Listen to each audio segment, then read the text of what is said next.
well. Thank you. Thank you. It's so good to have you here on Meticulous Moments. Thank you so much for joining. And to the audience, thank you for joining us here at Meticulous Moments, where we facilitate community upliftment through leadership development. Now, I had the privilege to meet Justin Danforth through the CLA, the Connected Leaders Academy, of which I'm a very proud member.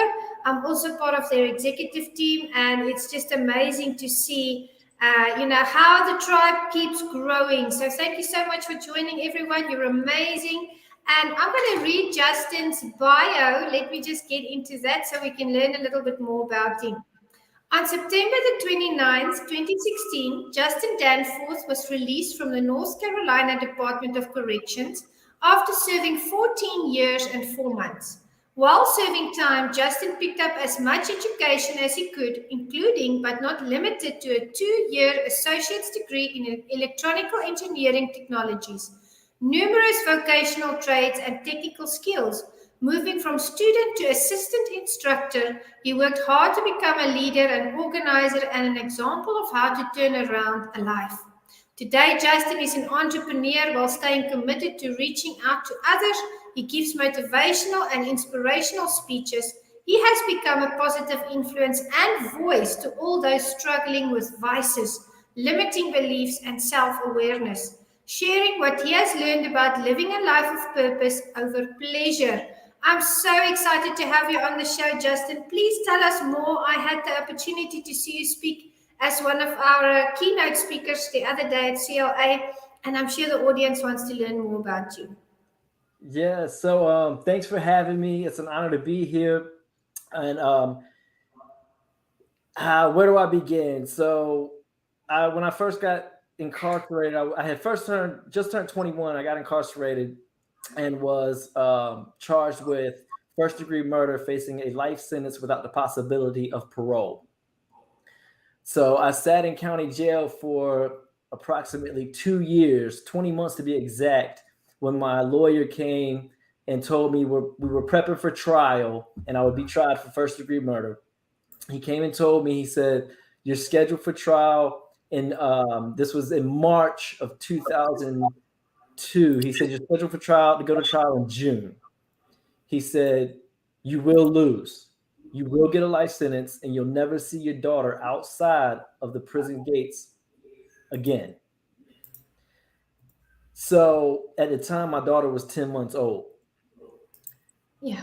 So, I mean, I don't know if you can imagine like the thought process of a 21-year-old. To me, I was a 21-year-old kid.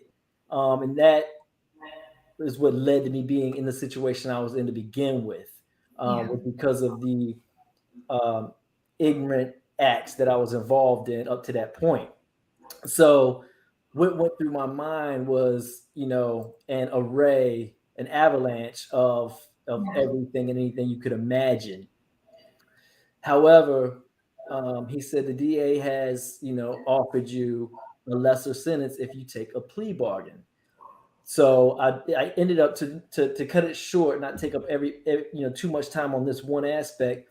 I ended up taking a plea for second-degree murder. It was a plea for 17 years and 9 months maximum. Yeah. And I would have the eligibility of paroling out in 13 years or 14 years and 4 months, as long as I behave, right? They call it good time, good behavior, and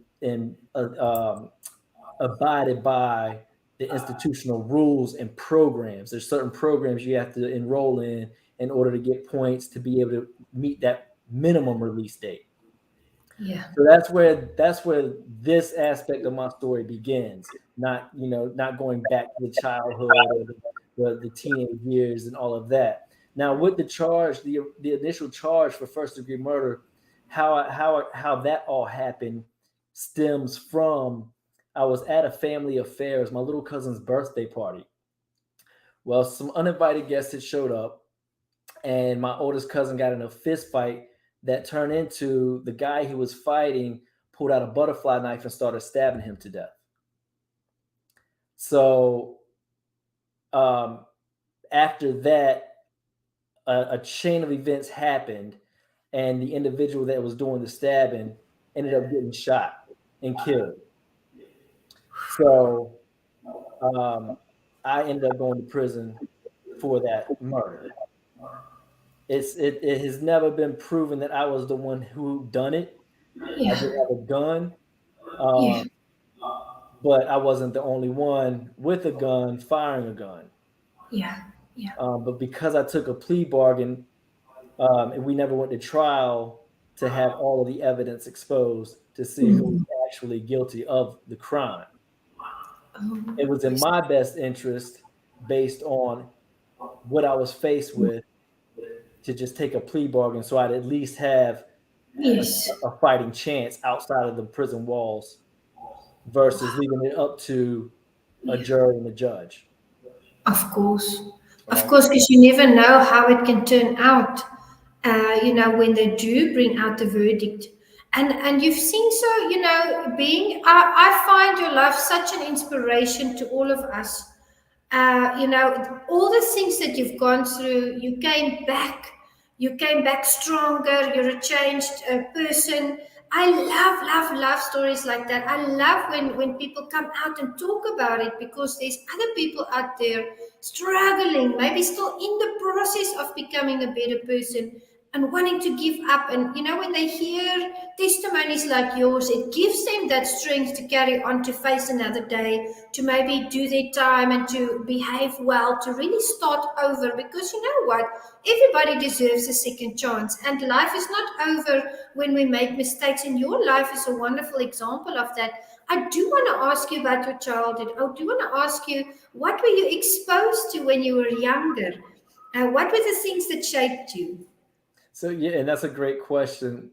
So growing up, it's just my older sister and I had two parents in the household. One being my mother, the second being a stepfather. I don't know who my real father is, but my stepfather filled that position. He is all I know as a father. So and we still have a great relationship to this day. So I had both parents in the house to raise me, but we didn't have anything. Like my mom and dad struggled. Um, there were times where like we had no electricity, no water, um, and that's just that. So for me growing up, all their arguments, I felt like my mom and dad argued every day, and the only argument I ever heard growing up was about money. How are we gonna pay the bills, paying the bills, can't afford this. It was all those that they could never get caught up, always behind, as we call it today. In the entrepreneurial world, it's the rat race and things of that nature. But they both worked. My dad had always had his own company, but it never grew. It just could never get ahead, so to speak.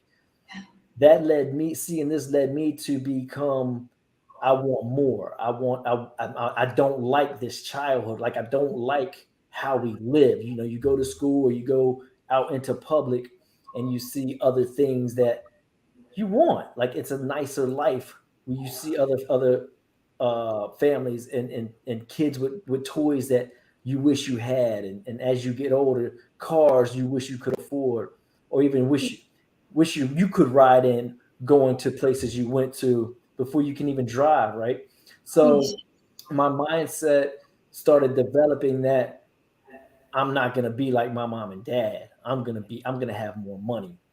Well, I Yeah. had older cousins, um, four of them to be exact, and they were all older, and so they ran what we call ran in the streets, and they did things like hustle. They sold drugs, they stole cars. They hustled, but they had the nicer things, right? So that was my aspiration. I wanted to do whatever they did to get the nicer things that they had. And so I went down that road. And I chose that path. I never made like A honor roll. I didn't ever even make A and B honor roll, but I kept the C average. So I did well in school. Like I wasn't far behind Yeah. in my mental abilities. Never had any disabilities mentally or anything like that. Um, it's just I just chased that more lavish lifestyle. Yes. And so and that thought process started to dictate my actions, and so my actions became criminal uh, um, activities. Whatever it takes to make money, to hustle, to grind, and so that's how I ended up with why was I? So the question is often brought up. Well, how do Yeah. you end up at a family affair with a gun anyway? Right? It's because of the way I was living, selling drugs, running in the streets, Yeah. in the environments that I was in. You carry a gun. It's for your own protection, uh, Yeah. because at any moment you could be faced with a lot of serious, um, Yes. situations. So that was kind of like my childhood brought up, not having much, going to school. Yeah. Um, I dropped out. When I went to prison, I had an eighth grade education. I dropped out when I first started ninth grade, but I never completed it. So I had a full eighth grade of education, right? Um, and so that's how that section of my life goes.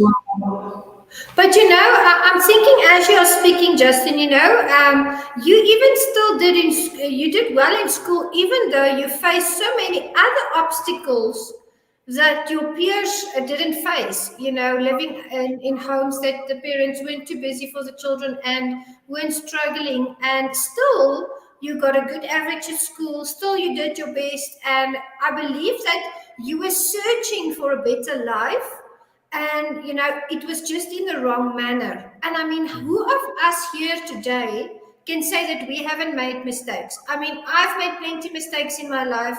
I've had so many obstacles, and we learn from them and we grow. And that's the story that I get here. You actually studied while you were incarcerated, and you got a degree there. Tell us more about your interest in engineering, in electrical engineering. Yeah, so that's a funny story. Um, I didn't initially have an interest in engineering. My Oh, only goal was to get as much education as I possibly could wow. while being incarcerated. I had what they call money on my books, like on my account. So I didn't need to work an institutional job in order to pay for like hygiene items or food or snacks, because I Yeah. had money.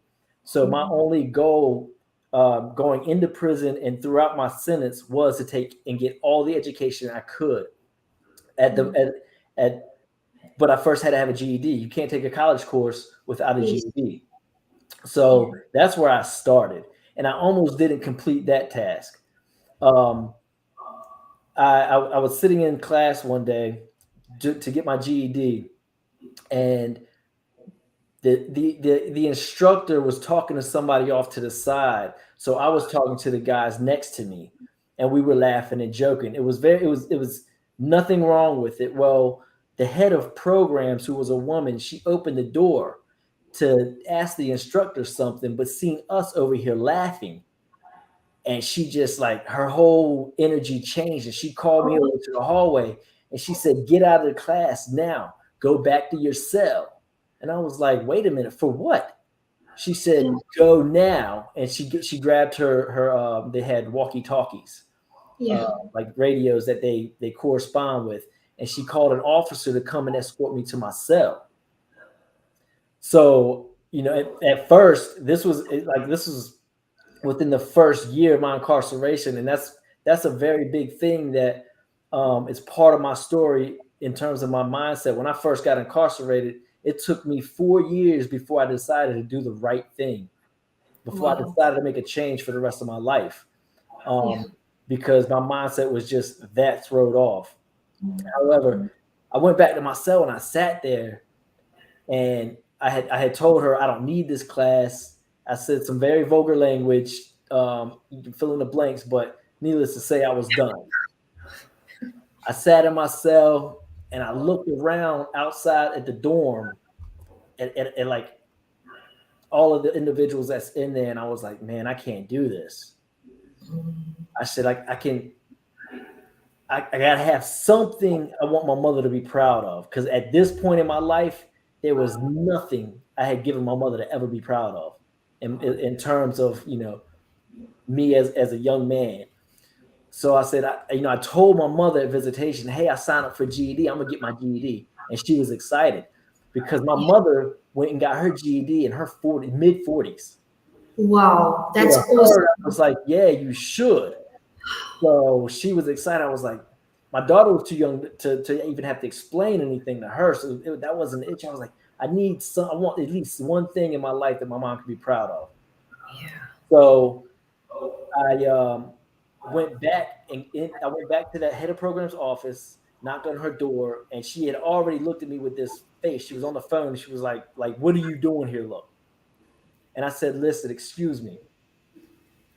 I said, I said, I don't have a pride or ego issue. You are in charge of what takes place for me in regards to this education. I can humbly, tell you, you won't have another problem out of me or a peep out of me in that class if you'll give me one more chance to sit me back in that seat. Yeah. I said, whatever you want to, however you want to feel about it. You're smart, I'm dumb. You're tall, I'm short. You're great, I'm less. Whatever. Just put Yeah. me back in class. And she said, after lunch break, go back to class. I better not ever have to, see you in my office or get any kind of report on you from this day forth. I said, say no more. Thank God. So I went, long story short, I studied for the G test. You had to wait for them to offer the actual test. So the class was studying and preparing us for the test. And so they Mm. offered one a month. I took every test and scored very highly on each one. I scored so highly that I was offered the position. It's a paid position, a job position, to be the instructor's assistant to help the other guys get their GED. So I was a tutor, and it's one of the highest paying jobs on in the state. It's Yeah. $1 a day. It's just $1 for a whole day. I work a whole 8 hours for Yeah. $1. Before I did that for quite some time. Yeah. Tenacity, resilience, humility. Not a lot of people would have gone back. Because the ego would have come in the way. And I was thinking when you were talking, it can go two ways when someone is incarcerated. They can either just completely go into what they did previously and just operate it from there, or they can do what you did and change their lives and go through this transformation, come out, change the world, touch lives and hearts. And I wanted to ask you because, I don't think I've ever asked someone like this. Yes, someone this question. I've spoken to many people who've been incarcerated. They're all amazing. They have this character that you have. They have the backbone that you have. They have the tenacity that we've mentioned.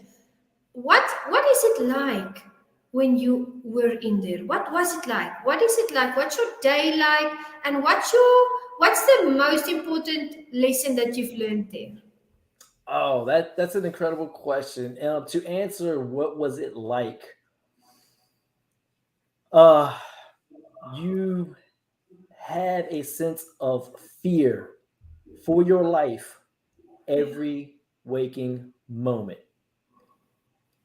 I don't know how else to express or give an example, like a real world example. Um, other than just saying, have you ever been in any situation where you feared for your life? Whether you were held up at gunpoint or held up at night point or Yeah. whatever, any situation you were fearing for your life, that's what it was like for every day of every week of every month of every year. You um you learn to adjust and adapt, and then that's where it becomes that fine line of what do I do in terms of Mhm. right or wrong? Because you're fighting for your life Yeah. on a normal day-to-day basis, and you can easily end up catching a longer sentence while serving a very long sentence Oh my goodness. just out of self-defense or protecting protecting what's yours. Yeah. And so that's what it was like. A lot Mm. of pain, a lot of Mm. pressure. Yeah. Um, and I forgot the second part of that question. What's the most important lesson that you've learned in that environment? I mean, fighting for your life every day, trying to like walk on eggshells, not to get into more trouble. So What struck you? so yeah, and I tell people to this day, going to prison was the best thing that happened for me in my life, because life happens for us and not to us, right? Mhm. And that's the difference between being a victim or a victor of your Yes. situation, right? Yeah. And circumstance. So going to prison was the best thing that happened for me. So one of the most important lessons that I learned was that I do have a choice. That's I do good. make the decisions, and the decisions that I make today Yeah. dictate what happens to me, my life, my well-being Mm. tomorrow. So that's the most important lesson that comes from being there, Wow. was that Wow. I have a choice to make. I can turn Yeah. right or I can turn left, Yeah. and Well, whatever choice I decide will dictate what happens to me down the road. I think I think when you're in that situation, you become aware of the magnitude of consequences. Because I think we live in a society where the external influences don't always teach us what the consequences are of our actions. And I know that you're well aware of that and you're teaching us today. Our choices have consequences. And we have this responsibility to try our best every day to make the right choices. I always tell people the choices we make is the life that we live. And I say that in all humility because I learned that personally through my life. And I feel like you are mentoring the audience in that today as well. There's a choice. You have a choice multiple choices every single day. What are you doing with them? What is your focus when you make them? Is it for a certain gain? Is it for for a development, or is it to harm someone? I always tell people we should always treat people with dignity, all people, because we are all God's children and we are all the same. We are all special. We are all amazing and loved. And you know what popped into my mind just now? So you were incarcerated. You actually worked up to the highest level. You started mentoring and tutoring. And I want to ask you before we go into what you do now, what did mom say when you contacted her and you said, "Hey mom, I passed my GED." What was her response? She was very excited. She was proud, and that Yeah. was my whole agenda, like, Wow. to make my mother proud of me, and she was proud. I'm so happy to hear that. So Yeah. now, in the space that you were in, I'm sure you exercised a lot because I see you are busy with fitness and fitness training. Tell us more about that. Yeah, so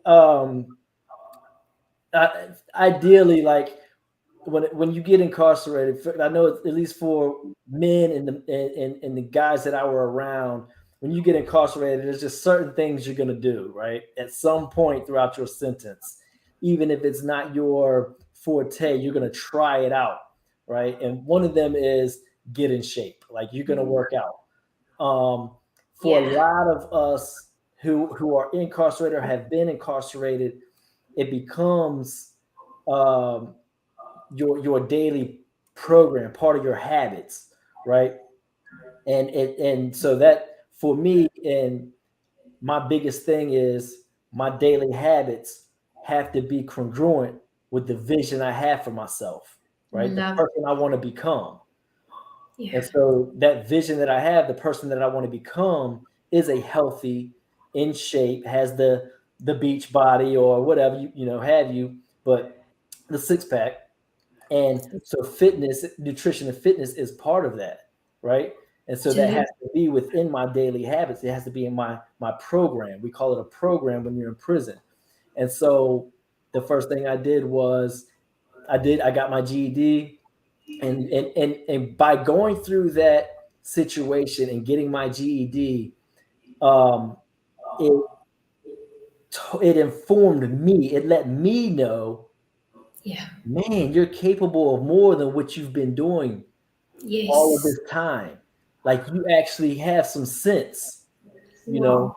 because there was a point up to that where I had said, you know, forget things for lack of vulgar language or different wording. Just forget it. Yes. My mom knows me. I'm 21, 22, 23 years old.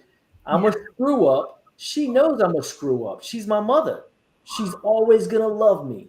Always. But the conflict became, but my daughter, how will I ever explain to my daughter I'm a Yeah. screw up? I can't look my daughter in the face and say, hey, I came to prison and I still didn't learn my lesson. I'm still a screw up. Yeah. So that became the energy, um, to make a change, to make a difference. And so I started working out. The more I worked out, the stronger I got. The more I read, the more I sat with myself and would reflect on where I was, how I got to where I was at, and where I wanted to be, Yeah. right? And Yeah. so that reflection had a multitude of feelings and emotions. And when I reflect on where I had grown up, all the past and all the Mm. pain, where I was at, Mm. it let me know the power I possess. Because Yes. where I was at, I had still overcome so many challenges throughout my life. Mm. So becoming more self-aware by reflecting on what I have overcome up to that point, it Yeah. informed me I got a long way to go and I can do all of it You because can. I am strong enough to have gone through all of this and Yeah. come and got to this point. I just have to keep doing X, Y, and Z. Mm. And so again, that's where I got into fitness. I quit smoking cigarettes. I started training harder, being more mindful, working on Yeah. my mindset.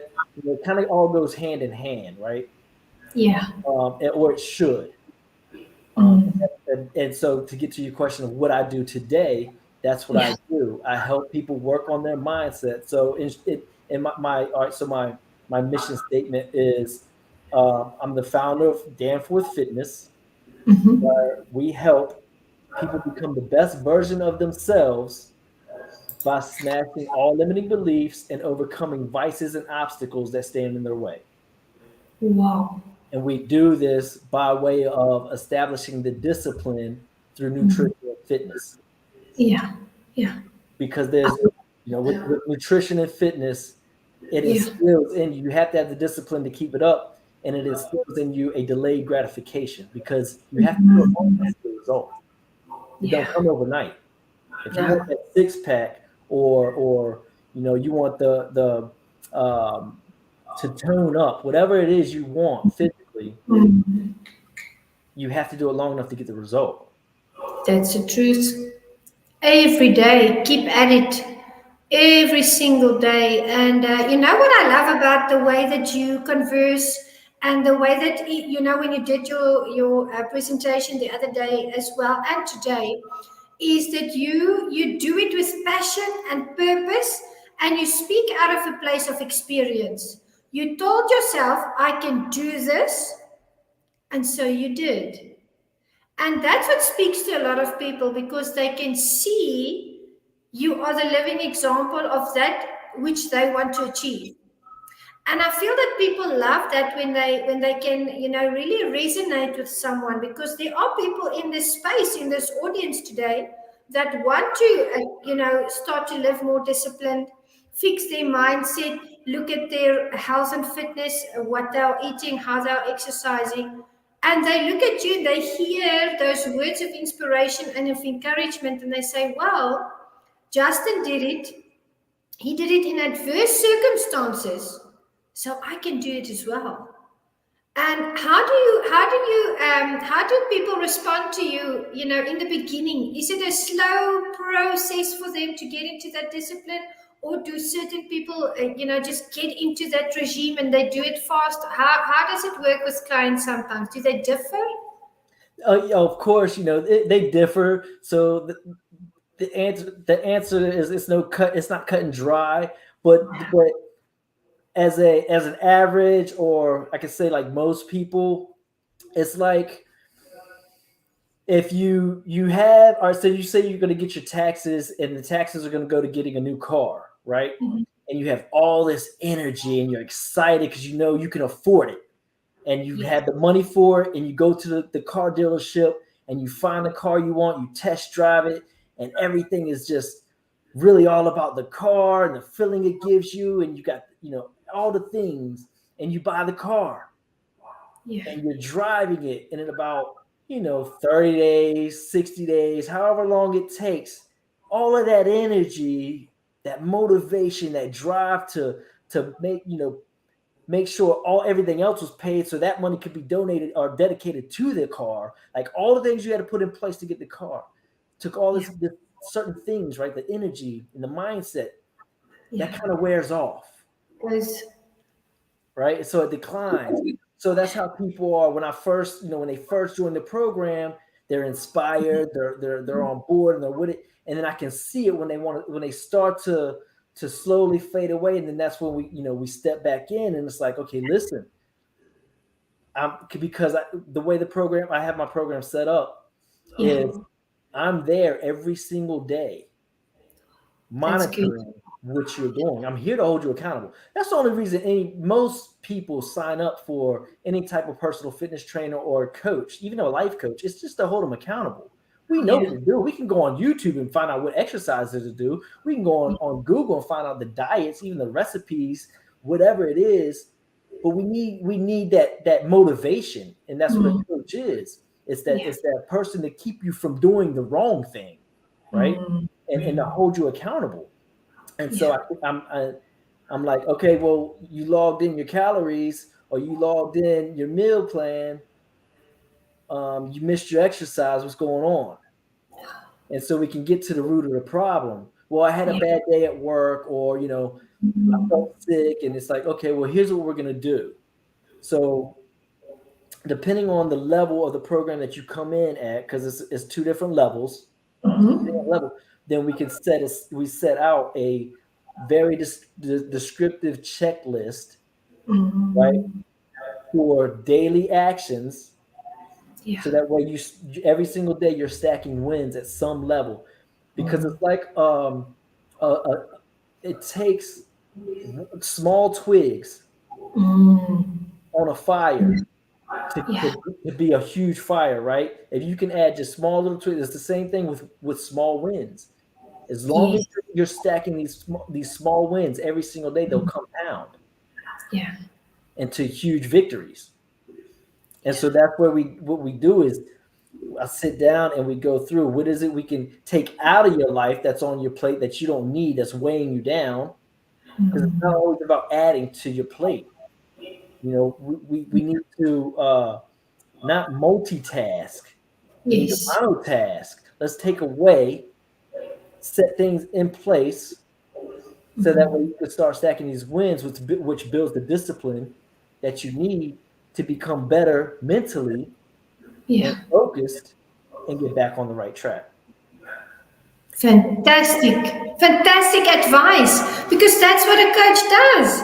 And that's what you do so beautifully with your clients. You keep them accountable, you walk with them day by day, because let's face it, Everybody goes through a stage where they have self-sabotaging actions or even thoughts. We're talking about mindset or even things that they tell themselves.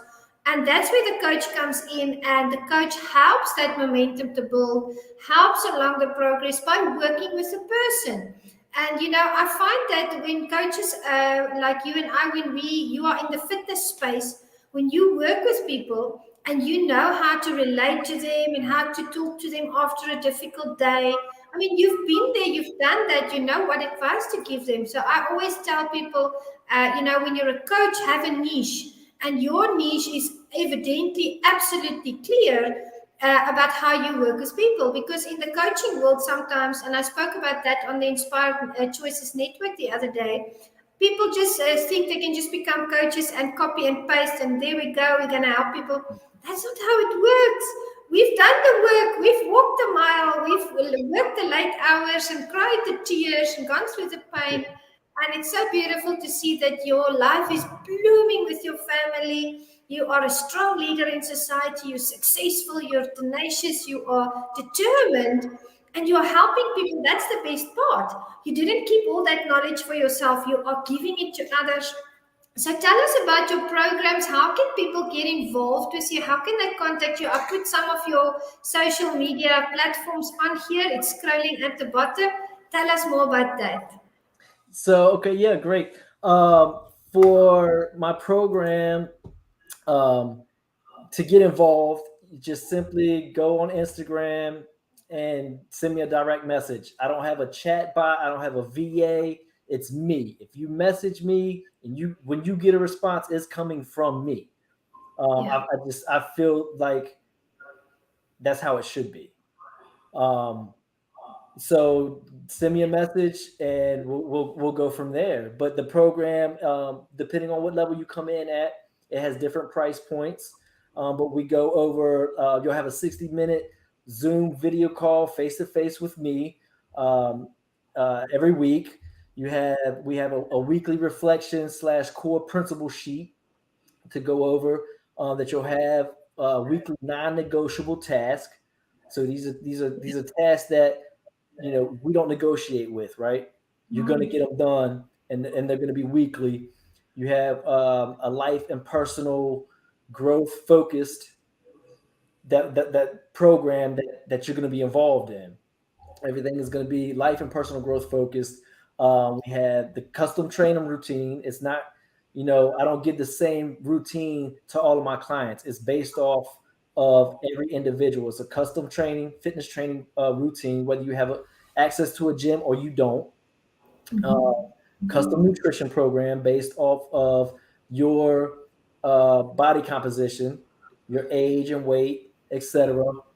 uh, 24/7 support with me, and that's it. I love it. And I can see from your program that it's well structured.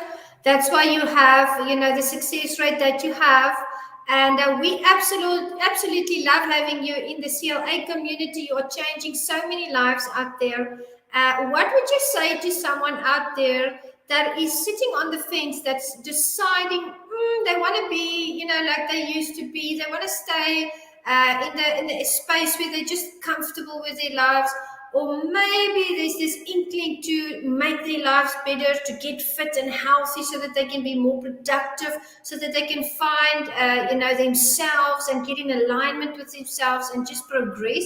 What would you say to someone who's still deciding? That's very great question. I would say to an individual, kind of what we say, straddling the fence, Yes.